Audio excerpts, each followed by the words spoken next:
बच्चों, आज हम गुरु के महत्व पर एक कहानी सुनेंगे जिससे आपको गुरु का महत्व हमारे जीवन में क्या होता है ये समझ जाएगा। ठीक है।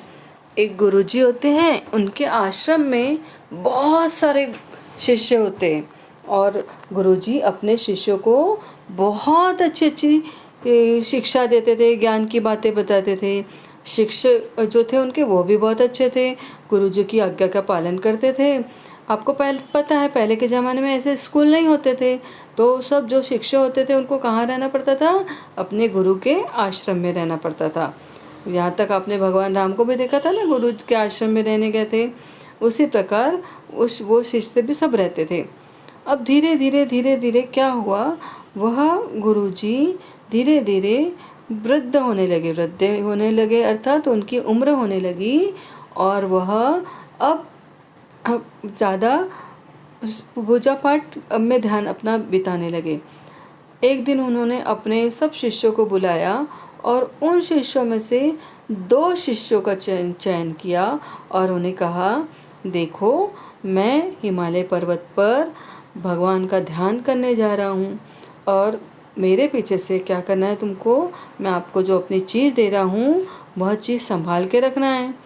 हो सकता है मैं वापस आऊँ और हो सकता है नहीं भी आऊँ, परंतु अगर वापस आ गया तो मेरी वह चीज़ मुझे वापस आपको देनी होगी। और गुरुजी ने पता है क्या किया? न सोना दिया, न चांदी दिया, न कुछ पैसे दिए। गुरुजी ने दोनों को एक एक मुट्ठी भर जौ दिया। जौ आपको मालूम है, जिससे बोने से फिर गेहूँ उगती है, वह दिया। तो वह होने के बाद में पहला जो शिष्य होता है वो क्या करता है, उसको एक पोटली में अच्छे कपड़े में बांधता है, भगवान जी के सामने रख देता है और रोज़ उसकी पूजा करता था। रोज़ अगरबत्ती लगाता था, अपने गुरु का स्मरण करता था। और दूसरा जो शिष्य था उसने क्या किया, आश्रम के पीछे गया, वहाँ खाली जगह देखा, पूरे जौ को वहाँ फैला दिया। और थोड़े दिनों में क्या हुआ, वहाँ से बहुत अच्छे छोटे छोटे पौधे हो गए। फिर गेहूँ लहराने लगी, फिर वो गेहूँ से उन्होंने और डाला, बोया और गेहूँ होगी। ऐसे करते करते बहुत सुंदर हरा भरा खेत लहराने लगा।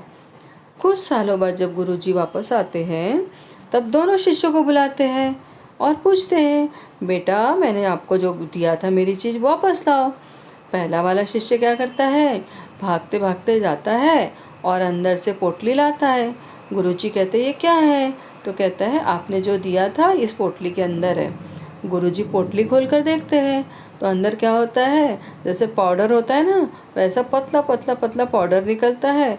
पूरी गेहूँ सड़ जाती है और पाउडर पाउडर हो जाती है। और गुरुजी कहते हैं, क्या है? तो पूरी सड़ गई। फिर दूसरे शिष्य को पूछते हैं कि तुमने क्या किया गेहूँ को? तो दूसरा शिष्य कहता है, आपको मेरे साथ पीछे जाना पड़ेगा। और वह आश्रम के पीछे ले जाते हैं। शिष्य क्या करता है, दिखाता है, ये देखो लहराते खेत। गुरुजी कहते हैं, ये क्या है? शिष्य कहता है, आपने जो मुझे जौ दी थी मैंने वो बोया, फिर गेहूँ निकली, फिर बोया। इस प्रकार क्या हुआ, बहुत सारी गेहूँ के खेत हो गए। गुरुजी पहले वाले शिष्य से बहुत खुश होते हैं और कहते हैं, देखो, मैंने शिक्षा तो दोनों को समान दी थी, परंतु हम पर निर्भर करता है कि हम उस शिक्षा को कैसे ग्रहण करते हैं और क्या करते हैं। गुरु की नज़रों में तो सारे शिष्य समान होते हैं, परंतु हमने उस चीज़ में से क्या सीखा वो हम पर निर्भर होता है। पहले शिष्य ने क्या किया, पोटली में बांधकर अपने ज्ञान को सीमित कर दिया, फैलाया नहीं। और दूसरे शिष्य ने क्या किया, उसको फैलाया दिया जौ को, जिससे और गेहूँ निकल गई। इसका अर्थ क्या हुआ, जो हमें ज्ञान मिलता है हमें वह अपने तक नहीं रखकर सबको सिखाना चाहिए, सब, जिससे कि पूरी दुनिया के लोग अच्छे हो जाएं, सब में अच्छे अच्छे गुण आ जाए। और दूसरे वाले ने वैसे किया था, पूरे फैला दिया था तो गेहूँ के खेत लहराने लगे। अब क्या हुआ, दोनों को समझ गया कि हमने क्या किया है, गलत क्या है कि अच्छा किया है। इस प्रकार दोनों को अपनी बात समझ गई और गुरुजी ने क्या किया, जो दूसरे वाले शिष्य को थी अपनी पदवी दे दी और खुद कहाँ चले गए, हिमालय में अपना पूजा पाठ करने चले गए। बच्चों, अब आपको समझ ही गया होगा गुरु का महत्व क्या होता है।